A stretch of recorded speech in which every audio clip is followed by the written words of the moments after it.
Hello everyone, this is Johannes. And this is Cinema. And you are watching Board Gaming Ramblings. And today we are taking a look at Oathsworn Into the Deepwood. This is a new game by Jamie Jolie, published by Shadowborn Games. It plays 1 to 4 players in about 3 hours per scenario. So this is going to be a first impressions review. There are, basically this game is on Kickstarter right now and he wanted to get something out on the game before the Kickstarter ended. And this is another huge, long campaign game. There's 21 chapters in the game. That's not a spoiler because it's obviously stated. And we have played 3 of them. Yes. So just so you know that, we also got this copy from the publisher. Thank you. It is the standee version, so without all of the bling, just the basic. Or if there was a retail version, it would be this. We are usually a big fan of these kind of big, huge story games. We haven't played any boss battlers because this is a boss battling game. Yeah. Where you will basically, there's not a dungeon crawling like you used to.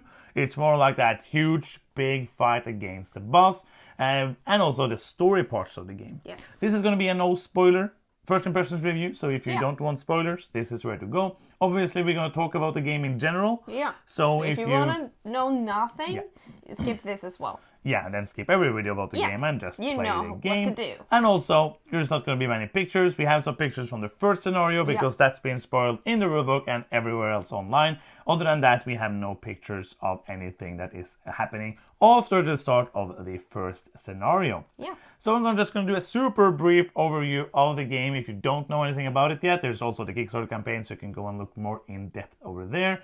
Basically, you are Oathsworn. You are a free company of Oathsworn, a sworn an oath to save the world from horrible monsters and things that lurk in the dark. Yeah, because it's a lot of it. It's a lot of lurking in darkness of monsters. This is not a positive world. It's not like a world of fairy tales and happiness and flowers. Nah. It's more a world of living forests and everything trying to kill you because they can. Yeah. The game is divided into a story mode and an encounter mode. In the story mode, you will be reading a story, taking choices, and doing things that brings the story forward. And then at the end of that, that's basically a choose-your-own-adventure thing, where you will do this, and depending on the choices, you will have branching paths and all of that. As always, we don't know how branching they actually are, because we haven't played all of them. But always, I'd rather have the illusion of things happening the way I want them than to just feel it's being forced. And then you're going to do the encounter, because at the end of the story mode, you're going to find out who is the bad guy this time, and then you're going to fight the awesome, horrible boss. And you're going to open up the envelope or the mystery chest if you have the miniatures, and you're going to reveal it, and it's pretty cool. And then you're going to be like, wow, it's this person thing, monster, horrible thingy. And you will attack him and kill him, hopefully on a board, in a tactical combat which uses cards. You play cards, you spend resources to move around, and the cards have special abilities on them. You have a pretty cool battle flow system that we're going to talk about later.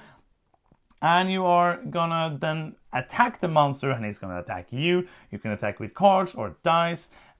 And the point is to win. I'm not gonna go deeper into it because it's not a rules overview. It's just an overview to make it make sense the rest of the video. If you want a more in-depth, there's many rules explanation videos and all of that around on the webs already. So on the interwebs. So you will find out more about the game that way. Yeah. Done. The game comes in basically 2 versions. You have this one which has a pretty huge box if you show the lid, which is pretty big. It's a pretty big box. And actually in this version, just to let you know, if you get the standee version, there's no way to actually close the lid. It's too big, because there's not enough room, because you have way more envelopes than in the other version of the game, which is kind of like a 19 kilos of game. Yeah. And because you get 2, I think they're pretty much that size, 2 more of those with all of the miniatures in them. It's insane, but it's pretty cool. Yeah, I think it's really, really cool.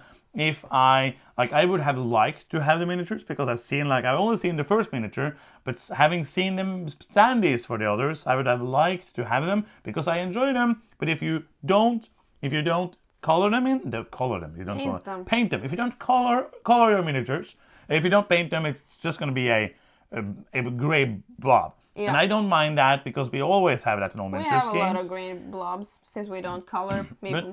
But we have the standee version of this, so that's what we're going to talk about. So let's talk about like the general components and the standees. Yeah, I think the general maps that we have interacted with, both in the story mode and the combat mode, is that the encounter mode is very simple. I think like the encounter map is basically like this board with grids and you put some terrain on it. I think that looks a little bit boring. I think you use the same ones for all of the encounters. It is double-sided, but I don't know how. I haven't looked on the other side yet. But it's not going to change it up. No, but it needs to be simple for you to have like an overview of what happens, and what like is on the bottom of it doesn't really matter anyway. It's like the terrain that you put on top. I think the cards that we have is a nice quality. I think it's also nicely drawn. I think it's a neat artwork in the game. It looks classic weaponry, and it's a high fantasy theme, and it feels like a high fantasy absolutely theme. I think the miniatures was a little clunky to put together, because there are some miniatures in this, just so you know, because we said we had a standee version, and so it was like the miniatures. But there's miniatures for the characters and some support things. Yes, and they have like a multi-part system. I don't know what it's called exactly, but you click kind of them into place, and sometimes they don't click, and an arm falls off or something, but you can glue them. And that is what you should do, basically, which makes sense with this multi-part. We're not used to having multi-part miniatures, because that is more like a miniature game than a board game. But you can just glue them together. I think they look nice. I think they're like high quality and high detailed miniatures. Really beautiful. I agree with you. I think like there's not that much artwork in the game. But I feel like there's artwork on the cards. I enjoy the different like weapons and items you find. Those have nice artwork. I'm happy that like the ability cards don't have artwork. That would be like very horrible, because there's so much information on them that you need to know. So I feel like it's a pretty high quality of the components and all of that, all in all. The standees, I really enjoy those. I agree. They look awesome. Yeah, they really look nice, and they are like big when they're supposed to be big, and smaller when they're supposed to be smaller. I think that they have like there's different bases. We can't talk about the first boss, because that has been spoiled everywhere online, even on the Kickstarter page. I'm pretty sure that is spoiled. We're going to talk about the first boss now, because without that we can't really talk about anything in the game. The largest miniatures like this one have a round big base, and a round base on hexes might be a problem, but it's not really a problem, because it's very easy to see that it's on these 5 hexes, or 6 of course, 7 actually, with the middle one. I forgot it's in the middle as well. And the first time I played it, I was kind of like confused, because there's a difference between if the boss is facing this way or this way or this way and this way, all the directions. And there is a little arrow that is pretty simple to see, but the first boss didn't look forward. So it was looking like this way. And then it was kind of hard for my brain to understand that, okay, it's looking to the right. So I had to remember that. But after that, like after a couple of turns, it was really simple, because it's very simple to see the arrow and seeing where all of the hexes are supposed to be. So it was like a couple of things in the beginning, but when you get through that, I feel like that is not a problem. And it also is some pictures in the app as well that you have shown me. Those are really beautiful. I think that really sets the setting, but it's not necessary for me to be in the moment and immerse myself. I'm guessing I haven't actually opened the storybooks, because we use the app. But I'm guessing that those pictures are also in the storybook at those times. So we're going to talk more about the app a bit later. Let's talk about the rulebook, or rulebooks. There's actually 2 of them, which is good and bad. It's mostly good. It has a story mode rulebook and an encounter rulebook. One is very much thinner than the other, because the story mode is kind of mostly simple. There's a couple of rules for doing checks, doing like combat round during the story mode, but most of the story mode is going to be done in the app, or the book. But I feel like the rulebook here is pretty well laid out, like all of these kind of games. Every single one. I haven't played a single campaign game where we don't have to look through a lot of rules the first time, or a couple of times we play. Absolutely. And that's just something that's kind of part of the learning process, because when you have, especially when the encounters, when you have like bosses and monsters to have their own life. You have to kind of understand how they work, how they react, what they will target, all of this. I'm pretty sure we played Gloomhaven 15 times before we got like the line of sight rules completely correct. And that is just fine for me in these kind of games. Like it's a co-op game. If we do a mistake, big whoop, it's not a problem. Maybe we made it a bit simpler that time, or maybe we made it a bit harder that time. Doesn't really matter. It's fine. And the most important thing is that you can learn the rules from the rulebook. I feel like it's pretty much good, especially the story rulebook. The encounter rulebook as well, I didn't really have any huge problem with it. It's a lot of information. There's a lot to digest. But everything makes sense, and it of course has a great index, which is very important in these kind of games, because when I'm like, it does knockback, how does that work? You just go knockback, and it even, like, this is an index for both of the rulebooks, which is amazing. Nice. When you understand it, because there's an S and an E, which says if it's in the storybook or it's in the encounter rulebook. Nice. So that is pretty nice. So I feel like these rulebooks are well laid out. Like, there's nothing where I feel like it's doesn't make sense. Like it has all of the answers to the questions I have, and we get to learn the game from the rulebook. So it's not so it's a good rulebook. That's what I'm trying to say. We played this game with 2 players only. The story modes have taken us approximately 1 hour each time, and the encounters has taken a little bit longer, 2.5 hours. How we used on that? That is true. I've like people have said like that's why we said like 3 hours in the beginning. The box is actually saying like 45 minutes for the story and 90 minutes for the encounter. Yeah, that's going to be hard to do that for 90 minutes, I think. Especially with more players. And as I said, player count, we usually don't play these games with more than 2. No. So we cannot like comment at all about how that would feel, because I don't want to play these kind of games with more than 2 players. So but I feel like the 1 hour and 2 hours, I felt maybe the encounters felt a little bit long. We're going to talk more about that later. So let's just dive into all of that. Let's start with the bad stuff. Let's start with the story mode. Yes, I really like the story mode. Yes. I have a lot of fun in the story mode. It's I so like the choose your own adventure. I feel like I don't have all the options in the world, so I don't like get this, what should I do? No. But I feel like what I do matters, which is really important to me. I feel like the story so far has gotten me invested. I'm curious to see what happened, and I think it's a really gritty theme. It's horrible. It's hard to be a human being in this world that or they other have, races. or that they have created, and I really feel like I'm excited to see what happens next. But I'm a little wary because I know it's a lot of bad stuff. I enjoy the story a lot. That's for me. I'm gonna spoil it already. That's my favorite part of the game. That's the highlight. Absolutely. I think the app is very good. Oh yeah. Because I'm always the reader of these kind of games, and I don't mind that. But it's more tiring to read for an hour than to just have somebody read it to you for an hour. I cannot concentrate enough so I have to read it while it's being read. Yeah, because sometimes when we alternate on reading, you kind of don't... I fall off. When I'm reading.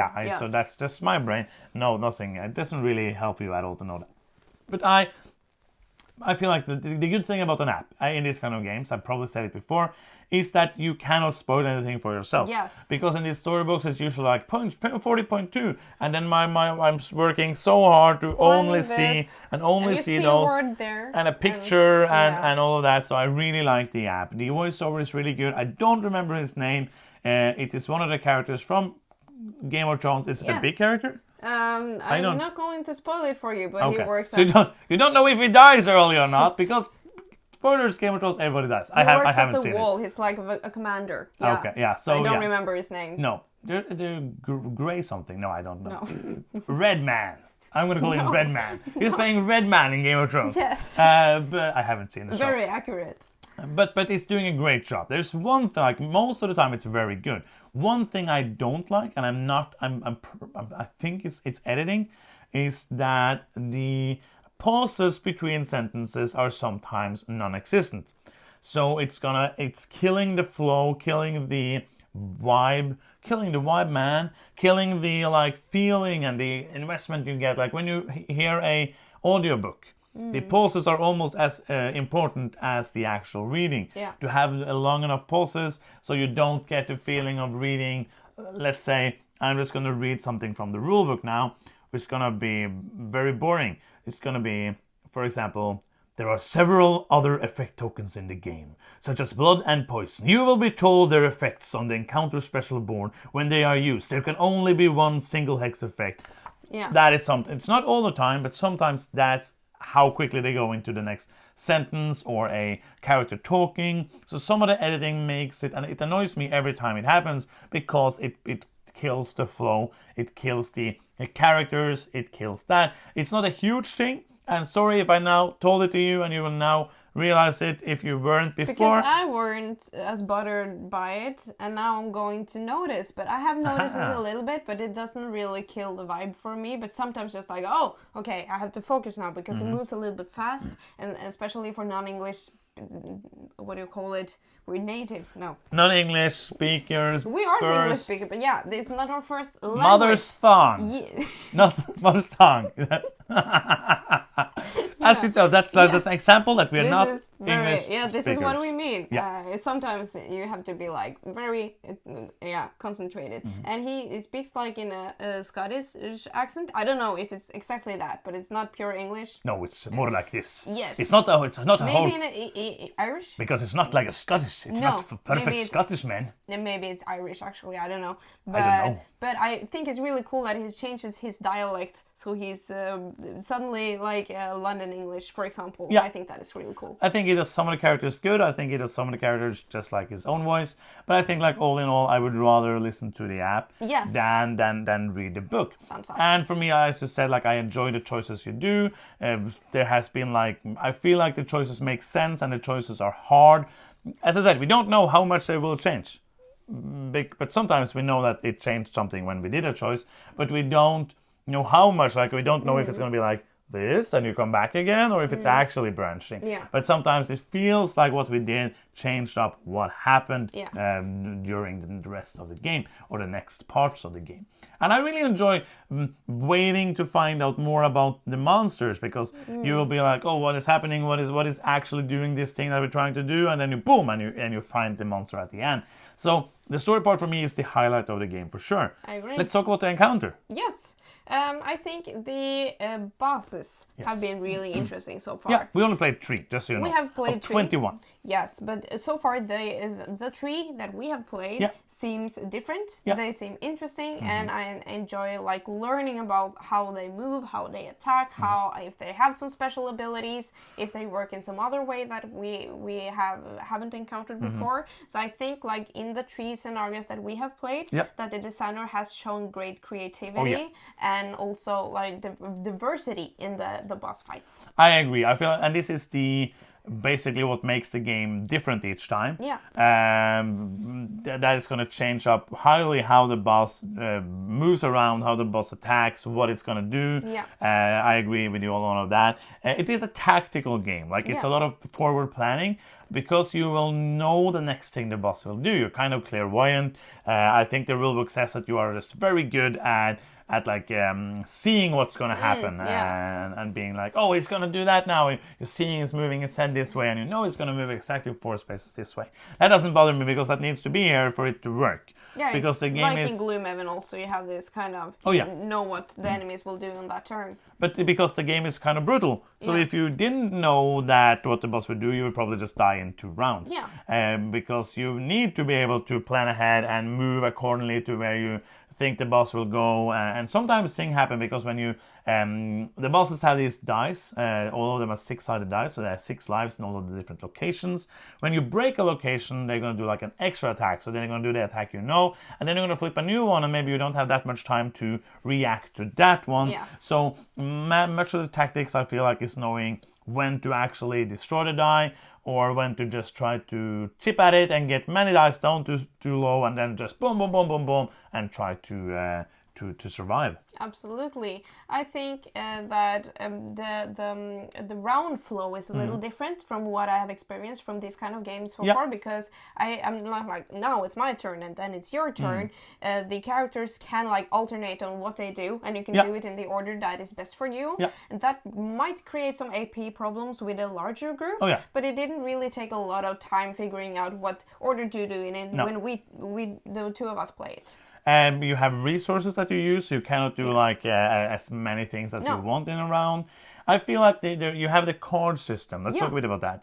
What do you think about the card and the battle flow system? I think it's nice. It works that way. When I play a card, it says a number on the top. If it's like 3, 2, or 1, or 0. Or 0. Yes, and the 3 is the best card usually, or the most powerful, but that will take like 3 times before you will get it back to your hand again. It doesn't move towards you, kind of into your hand. It's not like a timing thing. No. But when I play other tree cards, I will move all of the cards in my tree pile already, and you can kind of like move them in a flow to get them back to you. Battle flow. And also you have these battle tokens that you can earn mostly during the story mode. You will get them depending on what you do. And also some characters can be helpful in getting them. And also when you miss an attack, you will also get a token, which I like. It's a great rule. The determination rule, it's called. I think like the battle flow system is interesting, but it doesn't like limit the play too much, and I think that is important. I am mostly free to play whatever card I want, unless I've already used it. So then I have to be like, oh, but I really want to attack, but I should maybe play this card first so that I can battle flow it more efficiently. But usually I will do the best action.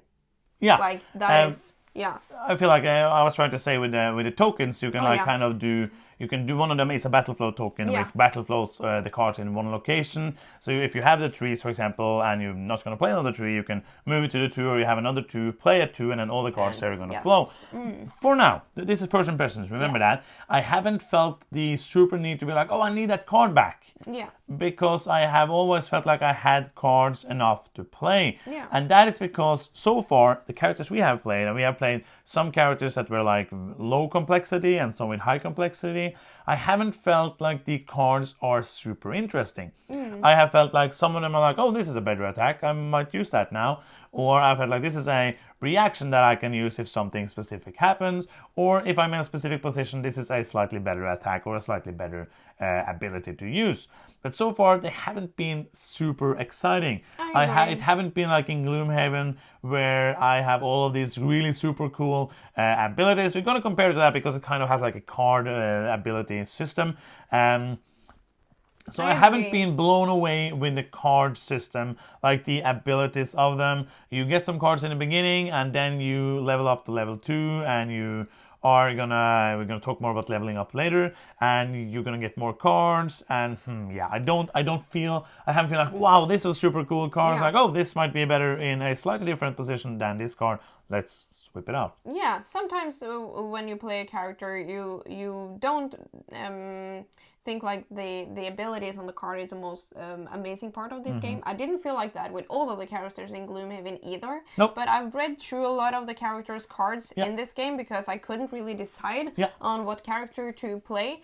And most of them was just like, oh, okay, I don't know how fun this is. They seemed different, but I didn't like, oh, this sounds really cool on any of them, really. So far for me, the encounters has been a bit long.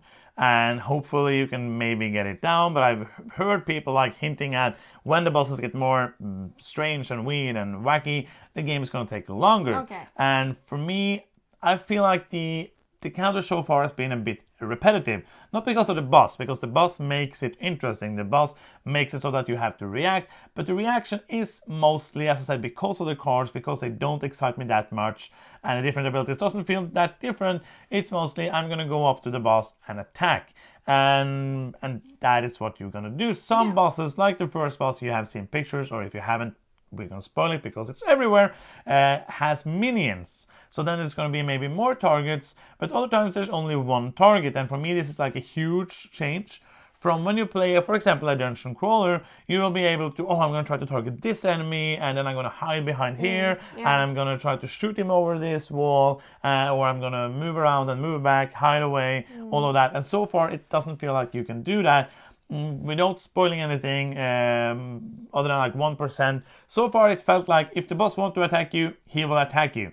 There hasn't been any like hiding. There hasn't been because if you hide very far away, then you can't attack, and if you can't attack, then sometimes like it's strategic. You have to because it's going to do that now, and you can kind of many times choose which player is going to be attacked. So you can then try to situate the others so they don't get attacked. If it's like an area of attack, area of effect attack.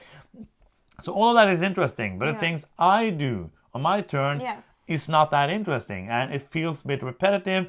It's moving and attacking and hoping I get the best cards or the dice. Do you agree with that? Or you haven't felt it that much, have you? No, I don't see it as much a problem as you do. But I agree that you don't get this sensation of exploring that you do in, for example, a dungeon crawler. You don't open a door and be like, oh, no. Or, but it's really not that I'm meaning. I'm meaning like the combat part. I get it. In this game, it's more like the puzzle of, okay, which die to attack? How do I position myself to get that die? Should I try to kill it? Because if I kill that die now, we will trigger something right now. We will also sometimes make the boss more, what do you call it? It goes through stages, basically, like we'll a get more RPG video game. So we'll be like, okay, do we want to make it harder for ourselves right now?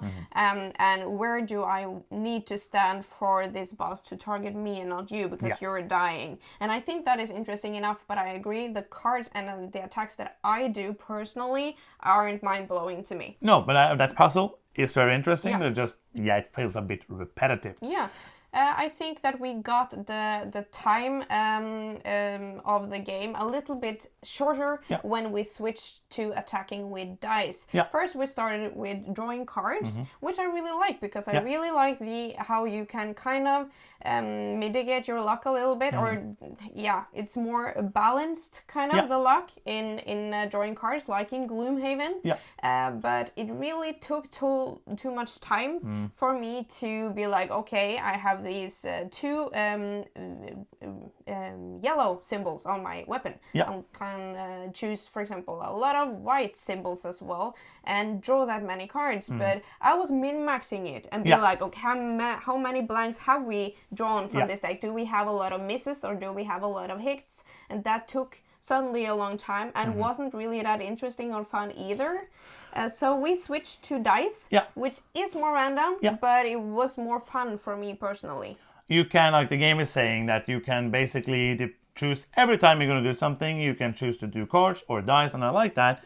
Like the dice can be like explosive fun, or it can be very much harder to hit something. The boss, you always use the cards because it's way more, or you can use dice, but it doesn't make sense because it's way more balanced that way. So I enjoy that you have the choice of those, and it's very weird because I would most games choose the cards, but right there I just feel like it's going quicker and it's more fun because I felt like the encounters were a bit long. So getting that down is nice. I agree. Let's talk about the end of the encounter. Let's talk about leveling up. What do you feel about leveling up? How do you level up? How do you level up? You level up automatically, and you will get, for example, a new ability or a new card, and you will get some bonuses. It isn't really that exciting for me. It feels like I don't have a lot of influence of what happened, and I'm not super excited about what happens to my character either. I think that you also lose some equipment after a battle, and you have to kind of, it forces you to get new you will get them. You will get new, but it's random, so you try to.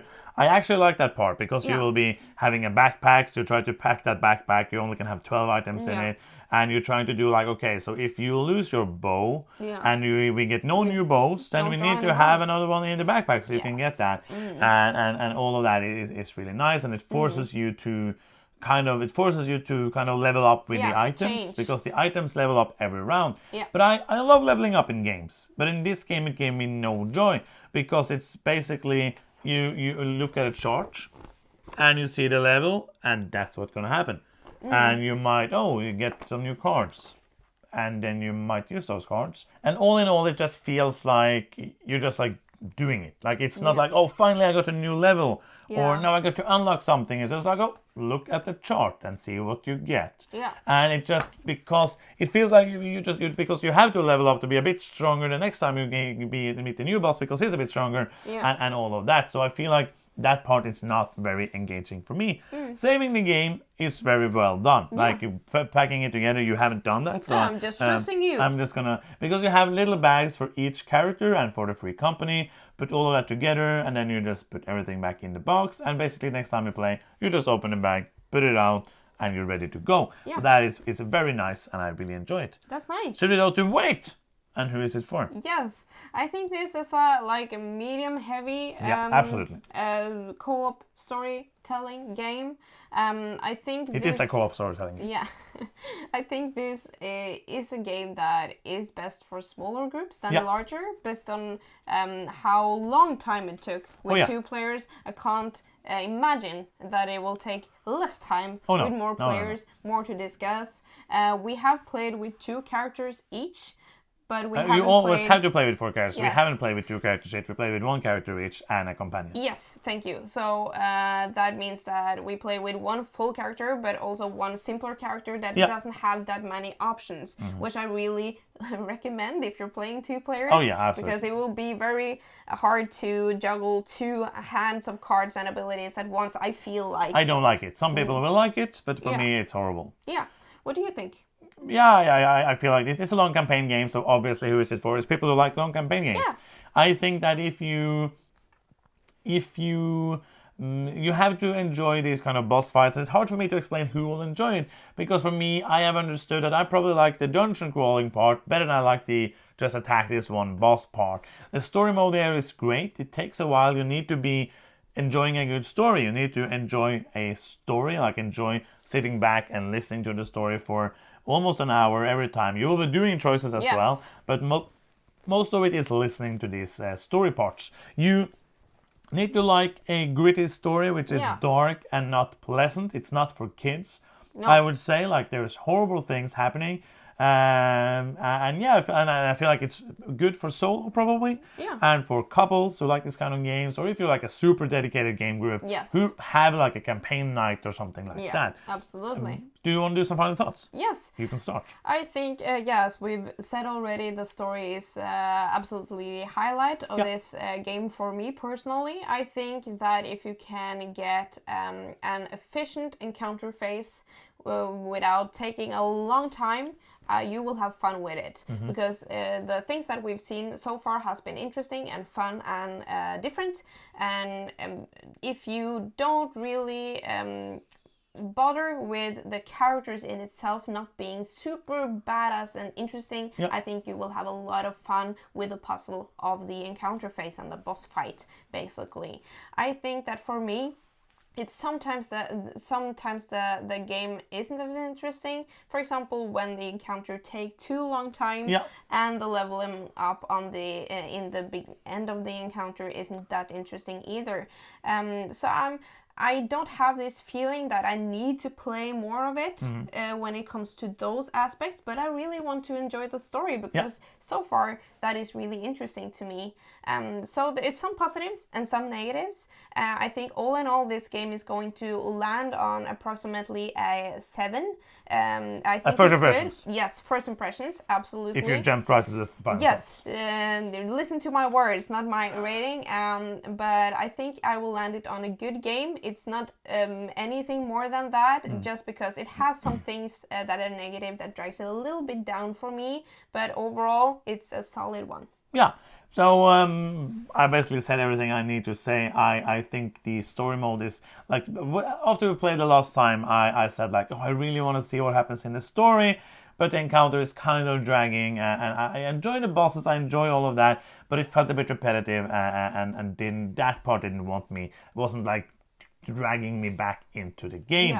I'm gonna give it a 7.5 as a because the story is kind of like an 8.5 or a 9, and then the encounter part is kind of like a 7, so all in all it's going to be like a 7.5 for me. It might end up at an 8 or a 7 when we play it more. I hope we get the chance to play it more, because it is something I want to explore more, especially because of the story is so good so far. And I think that's going to be it. That's the end of the video. If you are still here and you have not subscribed, you can do so now. Bye. Clicking the subscribe button is fun and it's free and makes us happy, like this. If you want to do something that's not free, you can go to patreon.com/boardgamingramblings and support us there. And that is the end of the video. Thank you so much for watching. I'm Johannes. I'm Cinema. And you've been watching Board Gaming Ramblings, and bye bye.